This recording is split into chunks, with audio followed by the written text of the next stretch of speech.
também pontuo no meu plano de atuação essa questão. As remoções têm que ser promovidas. Eu fixei uma data que é exatamente a conclusão do concurso, que está marcado para junho. Com essa conclusão, eu irei fazer essa medida.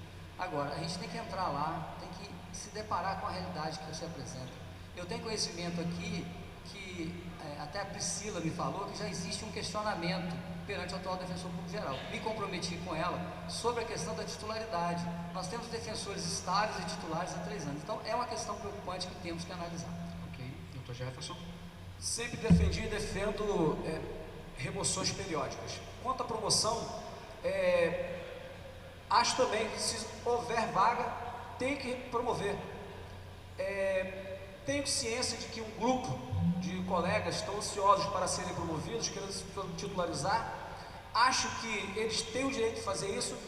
Pretendo avaliar essa situação à luz do não comprometimento do fim das horizontalidades. Se houver espaço, vamos fazer. Ok, muito obrigado.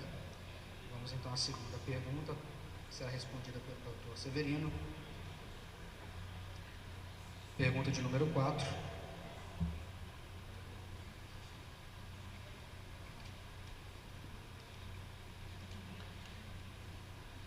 Doutor Severino, o que pensa sobre a carga de trabalho do defensor público em seu órgão de execução? Qual estratégia a ser adotada para a equalização da carga de trabalho na carreira? 2 minutos. Pois de acordo com a emenda constitucional atual, o defensor público ele não está mais vinculado àquele horário, né, de 9 horas de jornada de trabalho. Com relação à carga, né, de trabalho, né, hoje é desumano. É preciso uma retomada, por isso que eu toco sempre no ponto do órgão estratégico da Defensoria Pública. É preciso repensar um novo modelo que venha ter como órgão principal aquele que é o autor, né, essencial para a continuidade da nossa existência, da Defensoria Pública. É preciso, né, repensar de modo que o defensor público seja visto como ele está na Constituição Federal, né? A nossa situação aqui no Estado chega a ser desumana.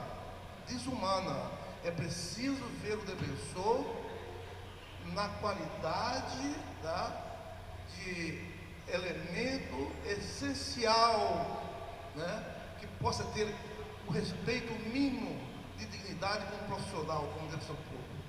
Na minha gestão, se for a vontade de Deus, será repensado, né, de modo que eu quero vir o defensor público, eu dizer, vai ser assim, vai ser assado, eu estarei sendo muito individualista. Eu vou consultar a categoria através de audiência pública para dizer como ele quer ser tratado, respeitando a norma constitucional, respeitando a lei complementar, que hoje nos dá um grande amparo. Mais ou menos de forma genérica, é isso, porque o ponto é muito complexo, né, e deve ser visto com responsabilidade. Ok, muito obrigado. Doutor Humberto, 30 segundos para o seu comentário. Coincidentemente, hoje conversando com o Pedro pela manhã, ele me disse que defensor público trabalha 4 horas por dia. Me contou o episódio de uma festa onde ele se encontrava e ele teve que trabalhar. Então, o que acontece? Nós somos um órgão autônomo, né? O defensor público, ele tem a autonomia dele. Então, essa questão da carga horária, na minha concepção, eu sempre controlei. Eu acho que o que o defensor precisa mostrar é produtividade, não de forma de qualidade. Então, essa questão eu não me sinto até confortável para falar sobre isso, porque eu entendo que essa autonomia é do defensor público. Ok. Doutor Jefferson, 30 segundos. Acho que tem que haver uma constante reformulação dos ofícios para poder garantir essa distribuição econômica de serviço. Acho que o colega não pode atuar como uma loteria. O cara vai para um lugar, depois tem uma carga absurda. Temos ideias de tentar pensar, vamos debater a possibilidade de nós acabarmos com essa carga horária prevista na lei de 8 horas. Nós podemos pensar também na possibilidade do horário da Defensoria Pública funcionar somente de meio-dia às 6 ou de meio-dia às 7, como funciona o Ministério Público. Ok, muito obrigado. Doutora Sandra, 30 segundos para o seu comentário sobre esse tópico. Penso que o defensor deve levar, primeiramente, a sua autonomia funcional. E demais, hoje não tem, com o número de defensores, não tem como dizer que nós todos, em todas as áreas, estamos sobrecarregados. Então, tentaremos viabilizar grupos de reformulação de ofícios para que a gente possa tentar distribuir melhor o trabalho. Ok, muito obrigado. Vamos então à terceira pergunta, a ser respondida pelo Dr. Humberto. É a mesma pergunta de número 3.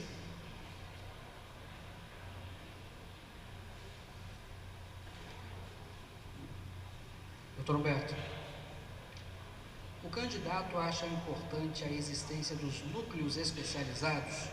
Pretende manter a estrutura dos núcleos com o mesmo número de defensores com atribuições exclusivas?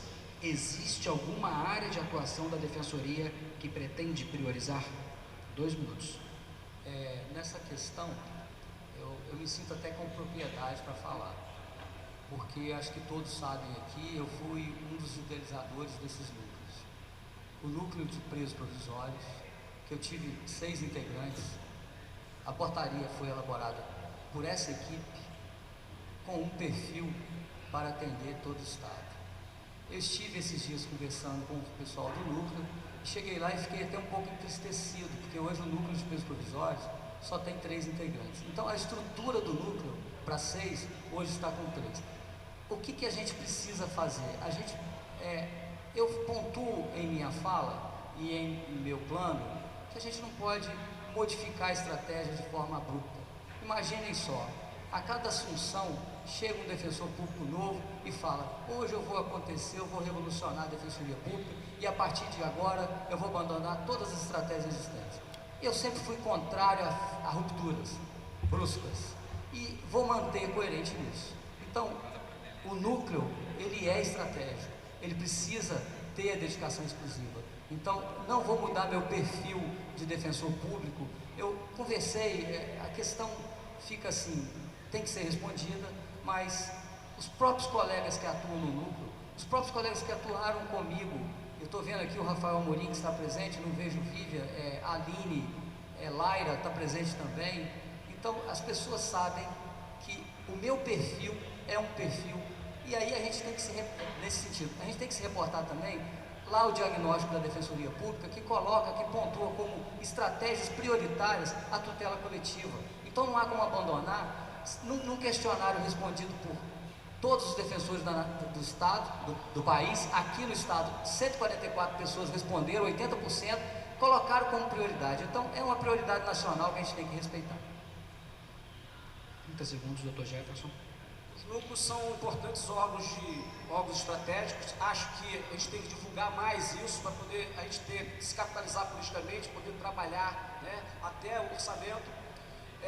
Os colegas que eu conheço dos núcleos, os considero abnegados, pessoas competentes, comprometidas. Os núcleos, sem sombra de dúvidas, na mesma linha do que o Dr. Humberto falou, serão mantidos, não pode haver ruptura. Agora, quanto à questão da composição, eu honestamente não sei o que é melhor, então me comprometo a abrir o debate. Ok. Doutora Sandra, 30 segundos. Pretendo não só mantê-los, mas dar continuidade, criando o grupo, ao núcleo especializado da saúde. Okay. Doutor Severino, 30 segundos. É fundamental a participação e o fortalecimento dos núcleos especializados. Sobretudo, todo mundo sabe, né? Eu sou apaixonado pela infância e juventude, direitos sociais, pré-efetival, direito da maioria, execução penal, né? Ou seja, cada coordenador dos núcleos especializados, por exemplo, direitos humanos, é fundamental. Eu não vejo uma defensoria pública pensante sem que cada coordenador do núcleo desse esteja participando do grupo de apoio estratégico. Eles terão apoio e terão permanência lá, com certeza. Ok, muito obrigado. Então, a última pergunta desse eixo vai ser respondida pelo Dr. Jefferson.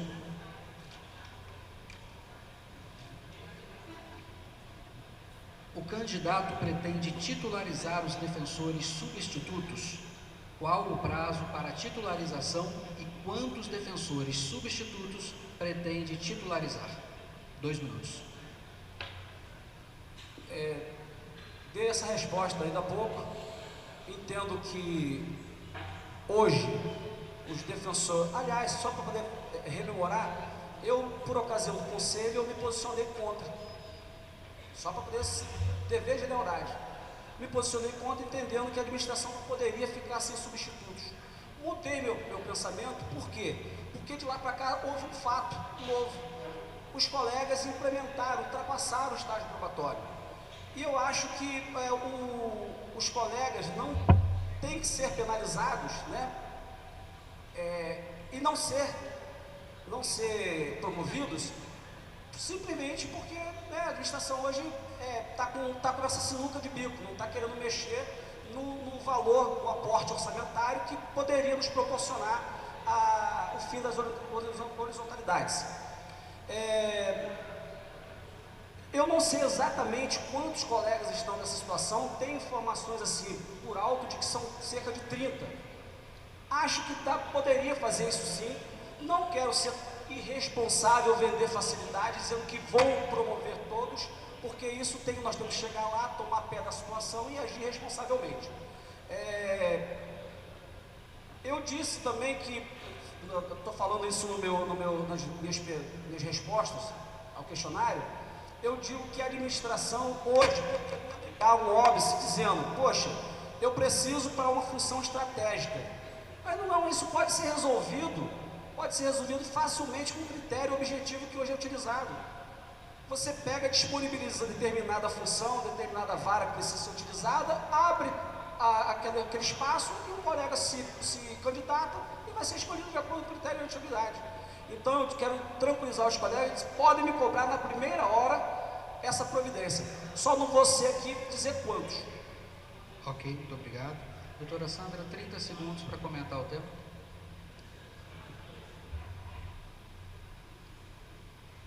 A progressão na carreira é fundamental para estimular o defensor público. E eu não concordo que a questão orçamentária possa sobrepor aos direitos subjetivos do defensor público. Não é justificável que, por falta de orçamento e por questões de não haver defensores públicos substitutos, que nós não possamos promover os colegas. Havendo vaga, serão promovidos todos os colegas. Ok, obrigado. Doutor Severino, 30 segundos. A resposta parte a partir do momento de vagas. Se tem vagas, né, e dentro do preceito da responsabilidade, eu entendo que é impossível não respeitar um defensor público que já está há 3 anos por questões de hipossuficiência estatal. Não poderão pagar um preço mais caro do que estão pagando. Sobretudo aqueles defensores que vêm de outros estados, estão pagando um preço caro para não ter a sua estabilidade na sua localidade de trabalho. É nessa linha que eu vou trabalhar, é nessa linha que será feito. Ok, muito obrigado, doutor Humberto.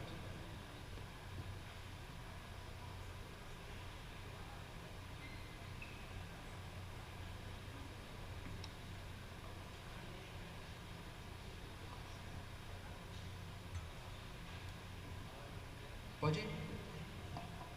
Essa questão já foi falada aqui, né? Então eu tive o conhecimento de que existe já um questionamento ao doutor Efione, e eu me comprometi com todos os substitutos de reunir com eles lá que eu tomo posse. Mas eu coloquei no meu projeto que a ideia é efetivá-los com concurso. Eu preciso saber quantos defensores vão entrar na carreira.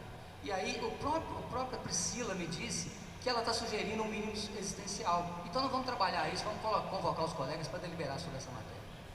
Ok, muito obrigado. Com isso encerramos o 3º eixo. Vamos agora para o 4º eixo, que trata da relação interinstitucional.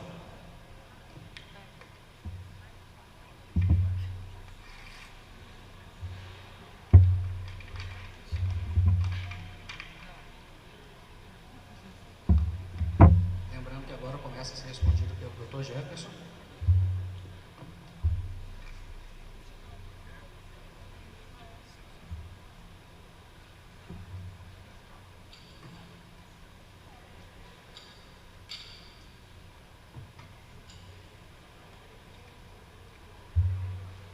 com a pergunta de número 3.